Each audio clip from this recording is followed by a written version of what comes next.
Olá, o programa Checkmate começa agora. O nosso programa é uma parceria da TV Universitária e do Departamento de Comunicação Social da UFRN. Na edição de hoje, teremos a colaboração de 5 estudantes de comunicação social. Laura Santos, do curso de Radialismo, Vitor Augusto, de Radialismo, Evanuel Marques, do curso de Radialismo, Clécida Fernandes, que é de Jornalismo, e Aimee Araújo, também do curso de Jornalismo. Érica Lima, jornalista, radialista e diretora de produção na TVU. Atualmente estudante do curso de Artes Visuais. Produziu vários documentários, incluindo o projeto de inclusão de surdos, Mais do que um filme legendado. Fundadora e apresentadora do programa Olhar Independente, da TVU, que completa 10 anos em 2018. Nossa convidada de hoje é uma militante do audiovisual potiguar, participando de várias produções e apresentadora do programa Olhar Independente da TVU. E no ano em que o Olhar Independente completa 10 anos, o programa voltado para a divulgação da produção independente do audiovisual do Rio Grande do Norte, nada mais justo do que convidar Érica Lima, uma das fundadoras e apresentadora desde a primeira edição. Seja bem-vinda, Érica, aqui ao Checkmate. Vamos começar a nossa conversa falando um pouco da sua formação, né? A gente queria saber onde você estudou, como foi a sua vida universitária, até chegar nessa carreira brilhante até hoje, Érica. Olá, boa noite, Valquíria e todos, né? É uma grande satisfação estar aqui no programa Checkmate. Eu, enquanto aluna ainda de comunicação, participei também desse programa, né? Como aluna, assim como vocês, alunos, um dos entrevistadores, assim, construindo um pouco também dessa história do Checkmate. Então, para falar um pouco da minha trajetória acadêmica, né? Antes de entrar na universidade, eu estudei minha vida inteira em escola pública, né? E estudei numa escola municipal, ensino fundamental, o ensino médio numa escola estadual e já pensava, né, na época do ensino médio, quando a gente começa a pensar o que é que vai querer seguir de carreira, né, pensar em o que é que vai fazer numa faculdade. Eu confesso que numa escola pública a gente tem muitas dificuldades e não tem tanto estímulo para entrar na universidade, né? Porque tem vezes que falta professor, tem vezes que você passa um semestre sem uma disciplina e até mesmo o próprio estímulo, pelo menos na minha época, de você buscar ter uma formação, buscar continuar seus estudos. Muitos dos meus amigos eram terminando o ensino médio e pensavam que o quê? Ia trabalhar de alguma forma, se inserir no mercado de trabalho, até mesmo para ajudar a família ou para se manter, né? E eu já comecei a viver esse dilema de o que fazer já no início do ensino médio e sempre tive um apreço pela comunicação. Eu sempre fui considerada comunicativa na minha turma, entre os amigos, na minha casa, desde pequena, assim, eu sempre fui a mais comunicativa. Então, já tinha um pouco dessa característica. E aí eu tinha interesse em alguma coisa em comunicação, ainda não sabia bem o que, né? E aí fui, ao longo do ensino médio, os 3 anos, né, que fui estudando, fui pensando até chegar à conclusão que eu faria o curso de comunicação aqui na UFRN. Eu lembro pegando aquele catálogo da Compev, ainda na época de vestibular, né? Isso no ano de 2003, 2004, por aí, né?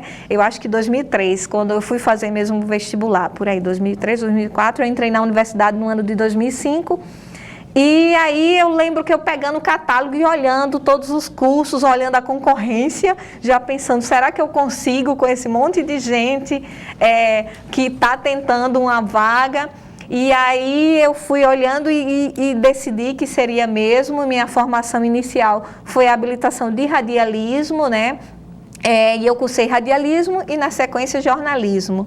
E logo no início aqui da faculdade, eu já fui buscando participar de projetos de extensão, base de pesquisa, e assim, o quanto que isso é importante para a nossa formação, sabe? O quanto que a gente vai já tendo um caminho a seguir a partir dessas experiências. No primeiro período, eu já fui participar de um projeto de extensão, que era um programa de rádio, e ali eu comecei a produzir um quadro no programa de rádio, que era um projeto coordenado pelo professor Adriano Gomes, e era um quadro de entrevistas com músicos locais. Aí, isso logo no início, eu fui para a reunião, o professor me recebeu muito bem, mesmo eu estando no primeiro período, ainda não tinha nenhuma formação, nenhuma experiência na área, mas uma característica muito boa do professor Adriano e de tantos outros professores daqui é de nos acolher. E nos dá asa, e isso é fundamental para a gente que já tem esse desejo, porque se a gente escolhe um curso é porque a gente tem uma afinidade e tem um desejo de trabalhar com aquela área, né? Precisa, claro, de uma formação, precisa sim se envolver, como eu me envolvi em pesquisa, em base de pesquisa, mas também a gente precisa já que nos deem essas asas, e eu tive essa oportunidade. Então, eu lembro que na época eu fui produzir um quadro de entrevista com artistas locais em uma rádio AM num sábado de manhã. Olha aí o desafio, você levar um músico que já é um perfil de profissional que trabalha na noite, dorme tarde, com certeza acorda tarde, num sábado que sempre tem alguma apresentação na sexta, né? Mesmo que tocar num barzinho ou um show, alguma coisa, na sexta já tem a característica de ser um dia de trabalho, aí para levar no sábado. E eu consegui esse desafio. Em 2 anos, eu produzi esse programa e assim, sempre levava um músico e é impressionante como a classe artística do nosso estado, infelizmente, é carente de espaço na mídia potiguar. Então, eles têm um carinho muito grande pela TV universitária, porque a gente, de fato, também abre esse espaço, né? E na época, no caso do programa de rádio, eu chegava e chamava para um rádio, uma emissora AM, que era a emissora que tinha feito a parceria, na época, com o projeto do professor Adriano Gomes, e eles topavam, e iam e ficavam felizes, porque tinha alguém que estava pensando em abrir espaço para a música potiguar, né? E isso foi muito interessante. Então, isso já foi me despertando para a área de produção. Comecei a produção em rádio, né? Mas aí, até inclusive para a produção em rádio, eu já tive um apoio aqui da TV Universitária. Na época, tinha uma amiga que estagiava aqui, que era Ana Lúcia Gomes, que agora é professora da Universidade Estadual do Rio Grande do Norte, e aí a Aninha me passava os contatos dos artistas, porque eu comecei sem conhecer ninguém, né? E aí eu vinha aqui na TV e já vinha me interessando, já ficava olhando, né, com aqueles olhos brilhantes, querendo estar aqui na TV também. Então, assim, tive essa experiência inicialmente no rádio, prática, mas aí depois concorri a uma bolsa, né, de estágio aqui na TV, na produção da TV, e aí comecei a me envolver de fato com a produção em televisão. Mais um belo começo, né? Agora a gente vai para a primeira pergunta dos estudantes de comunicação com a Laura Santos, do curso de radialismo. Na sua trajetória, assim, quem foram as suas inspirações ou quais foram as suas inspirações e as pessoas também que te motivaram a continuar, né, na carreira, e também o interesse pelo audiovisual especificamente, como é que surgiu? É muito interessante a sua pergunta, Laura, porque uma coisa que eu lembro assim da minha época, ainda quando estudava no ensino fundamental, na escola pública, eu tinha um professor de artes que ele era fantástico, porque ele estimulava muito a gente a pensar, primeiro, que é a coisa fundamental, a conhecer a nossa história, a nossa cultura, a arte potiguar, e eu acho que isso que já foi despertando em mim e reforçando o meu gosto pela comunicação, porque o meu perfil é esse, desde o início da minha trajetória de trabalhar com a comunicação, seja com o jornalismo ou com a produção audiovisual, estou muito ligada à arte, à cultura popular, e eu acho que foi isso que começou em mim, a partir do ensino fundamental, nas disciplinas, na disciplina de artes com o professor Alcides na época, e eu encontrei com ele um tempo desse e eu falei isso para ele, ele ficou emocionado, porque realmente para o professor ver o retorno do trabalho dele, e foi ele de fato que começou a despertar em mim esse interesse. Por isso que quando foi no ensino médio eu decidi, eu vou fazer comunicação, porque eu já tinha essa essência e esse despertar, já tinha tido essa provocação para a cultura, para a arte e para a comunicação. Então começou aí, né? Aí chegando na faculdade, Logo no início, como eu falei, comecei trabalhando com produção em rádio, mas aí eu conheci um grupo de alunos aqui de outras turmas. Eu estava ainda no primeiro, foi no primeiro ano, primeiro ou segundo período, e eles já eram bem adiantados. Tem uma turma que, inclusive, era alunos da primeira turma de radialismo, que já estavam prestes a se formar, e eles estavam formando um coletivo. Era numa época que aqui ainda nem ouvia se falar em coletivo. O que é isso? Hoje, coletivo, já existe coletivo de várias linguagens artísticas, existem muitos coletivos e hoje a gente conhece bem. Não, um coletivo de produtores, um coletivo de artistas, né? Mas naquela época ainda nem sabia o que era. Mas a gente já se identificava como um coletivo, que foi o Caminhos Comunicação e Cultura. Era um grupo de pessoas, de alunos aqui da universidade, que queria trabalhar com comunicação, cultura e arte. E o nosso foco era audiovisual, foi o primeiro trabalho do grupo. E aí eu fiz amizade com essas pessoas e eles me convidaram a participar. Eles estavam fazendo já um filme, que foi o primeiro documentário deles, que foi o Com Quantas Ave Maria se Faz uma Santa. E aí eu entrei para a equipe já na fase de finalização e eu participei da produção, da pós-produção do filme, na divulgação, na organização do evento, de lançamento. E a gente fez um lançamento na época aqui no Seaway e fez um lançamento na cidade de Florânia, que é uma cidade aqui do Seridó, do Rio Grande do Norte, que foi a cidade onde foi captado a história do filme, né? Onde foram gravadas as imagens. E o documentário é muito interessante, ele está disponível no YouTube para quem quiser assistir. E esse documentário conta a história de um corpo que foi encontrado e as pessoas, depois de anos, uma menina sumiu e depois de anos acharam um corpo intacto. E isso, para uma cidadezinha do interior, é uma coisa assim extraordinária. E inclusive o corpo foi levado para ser estudado, enfim, e foi considerado, as pessoas já consideraram ela como santa, e é a Santa Menina. E essa história é forte, todo ano é comemorado lá, tem uma procissão, tem um alto lá, tem a igreja principal com Nossa Senhora das Graças, mas a Santa do Povo, como os personagens do filme dizem, é a Santa Menina. Então essa foi a primeira produção que eu me envolvi, já estava na fase de pós-produção do filme, mas aí eu já comecei a trabalhar com produção em audiovisual com esse coletivo. Então foi daí que eu fui seguindo para o audiovisual. Certo, Érica. Agora eu vou passar para o Vitor Augusto, do curso de radialismo, para fazer mais uma pergunta. Bom, você nasceu e mora em Natal até hoje. Você acredita que estar em Natal é uma barreira profissional para você? Todo mundo fala isso, né? E não deixa de ser verdade para a área do audiovisual, embora que hoje a gente vive um novo cenário do audiovisual. Assim, os últimos 5 anos a gente percebeu assim uma efervescência, como eu disse, surgimento de coletivos, várias produções, a gente no Olhar acompanha isso de perto, né? Porque a gente tem que estar de olho mesmo no que é que está sendo produzido, mas para trabalhar e para viver disso, as pessoas que eu conheço que estão se capacitando aqui, tá saindo daqui. Tem gente que está ficando e que quer ficar e que quer construir, né, esse mercado mesmo, porque ele também é feito por todos nós, né?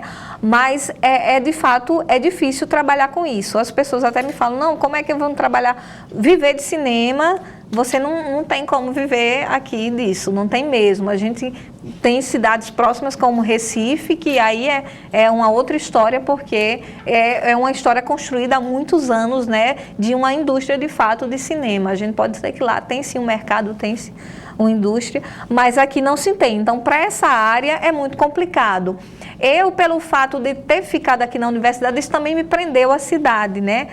Eu já viajei muito, mas assim, a passeio, férias, congressos, festivais, quando eu posso, eu sempre vou acompanhar. Então, pelo menos uma vez por ano eu procuro viajar, sair de Natal, ir para outros lugares, por interesse pessoal mesmo de querer conhecer, de gostar de viajar e também ver outras coisas, né? O que é que está fazendo por aí. Eu sempre que posso vou a São Paulo para o Festival Internacional É Tudo Verdade, já acompanhei umas 3 edições e assim fico sempre, no primeiro semestre do ano, fico sempre me segurando para ir, tentando dar um jeitinho de arrumar um tempinho para ir, porque realmente é ver a produção de documentário que é mais o meu foco, e lá a gente consegue ver nesse festival assim durante 10 dias, filme de manhã, de tarde, de noite, e isso é muito enriquecedor.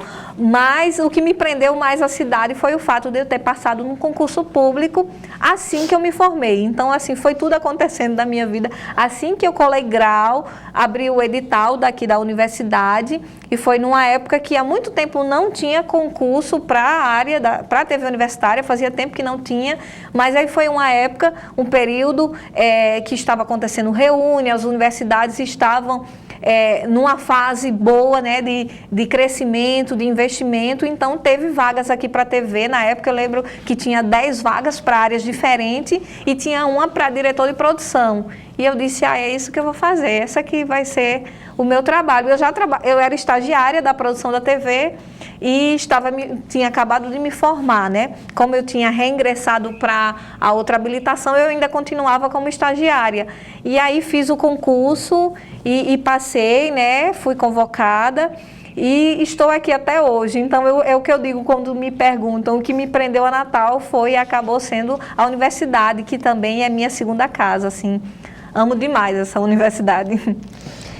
Érica, entre as produções que você participou, uma das mais reconhecidas é aquela do Circo do Palhaço Facilita, né?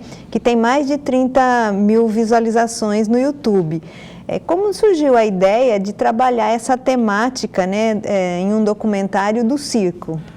Pois é, eu sou apaixonada por circo. Como eu disse, eu amo cultura popular, né? E o circo está nesse universo para mim também da arte popular, da cultura popular. E assim, sempre fui apaixonada por circo e na minha infância eu frequentava circo. E aí, depois de muito tempo, já formada, trabalhando na área, no bairro que eu morava no bairro de Igapó, Zona Norte, aqui de Natal. E eu vi anunciar que estava o Circo do Palhaço Facilita no bairro. E eu tinha visto esse circo, eu tinha ido quando eu era criança. Nunca mais eu tinha visto. E até por falta de tempo, não sabia mais de circos recentes por lá. E aí eu disse, eu vou, no domingo eu vou para o espetáculo. E quando eu cheguei lá no espetáculo, que eu fui entrando no circo, eu já fui vendo o filme ali na minha frente. E vendo aquele palhaço perseverante na arte do circo, que hoje em dia o circo sofre a cada dia mais por um processo assim de desvalorização. Infelizmente, recente aqui num trabalho da TV, a gente foi gravar num circo e a gente chegou numa sexta-noite, um espetáculo com 5 pessoas. Então, assim, é uma coisa muito triste de se falar para uma arte que eu acho que não deveria acabar, que deveria permanecer, e eu acho que ela tem que ser valorizada, a gente ainda tem que tentar resgatar. E essa foi a minha ideia, tentar manter viva essa arte, mesmo que o Circo do Facilita acabe, tá aí a história dele contada em um filme. E aí, no mesmo dia, eu fui falar com ele. Quando terminou o espetáculo, eu fui lá falar com ele. Olha, Facilita, eu vim aqui no seu circo depois de muitos anos, que eu só tinha visto seu circo quando eu era criança, e agora vim e eu queria fazer um filme, contasse um documentário contando a sua história. Você topa? Ele topou na hora. E aí peguei os contatos dele e aí eu fiz um projeto, né? Na época teve um edital, que era o Fundo de Incentivo à Cultura, foi a primeira edição desse edital, e aí eu disse, por que não pegar essa história, aproveitar e conseguir algum apoio para fazer o filme, para viabilizar.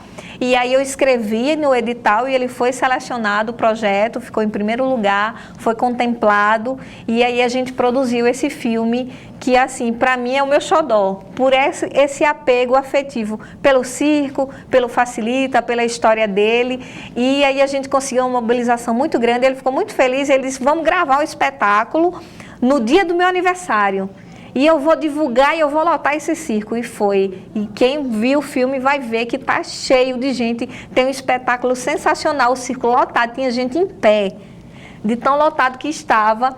E ele fez um grande espetáculo nesse dia, que até ele mesmo se emocionou, se surpreendeu, e foi assim uma coisa muito linda de se contar. E assim, depois de postar, né, depois de um tempo, eu exibi aqui na TV, no Olhar Independente, a gente exibiu no Fest Natal, Festival de Cinema aqui de Natal, e depois disso a gente colocou na internet, porque a ideia, filmes são feitos para serem vistos, então a gente, quanto mais disponibilizar viabilizar para que todos possam ter acesso à produção audiovisual e à produção independente, à produção local. Por isso que é a bandeira que a gente levanta no Olhar Independente. Quanto mais as pessoas puderem ver, melhor, né? E aí eu acho que é isso, o sucesso dessa grande quantidade de visualizações. Até hoje as pessoas me ligam para pedir o telefone de Facilita.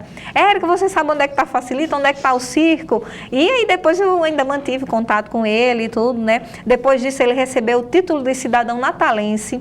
A Prefeitura do Natal fez um edital de apoio ao circo, foi só uma vez, uma edição, mas fez, e o edital se chamava Palhaço Facilita. Então, para a gente ver o quanto que o audiovisual é importante, o quanto que ele pode contribuir. Um filme despretensioso, que a minha intenção era contar aquela história, era relembrar a minha infância no circo, e ele teve vários retornos com esse filme. E até hoje as pessoas me ligam, recebi ligações, e-mails de pessoas de Brasília, de Alagoas, que é a cidade natal dele, porque ele nasceu no interior de Alagoas, mas aí fugiu com o circo, né? E percorreu tantos estados, mas quando ele chegou no Rio Grande do Norte, ele se apaixonou e disse que aqui é meu lugar, e ele está aqui há mais de 40 anos, não quis sair do Rio Grande do Norte. E teve tanto retorno esse filme por isso, eu acho que pela importância do circo e do palhaço. Érica, a nossa conversa está ótima, mas o bloco está terminando. Vamos para um breve intervalo, o Checkmate volta em instantes.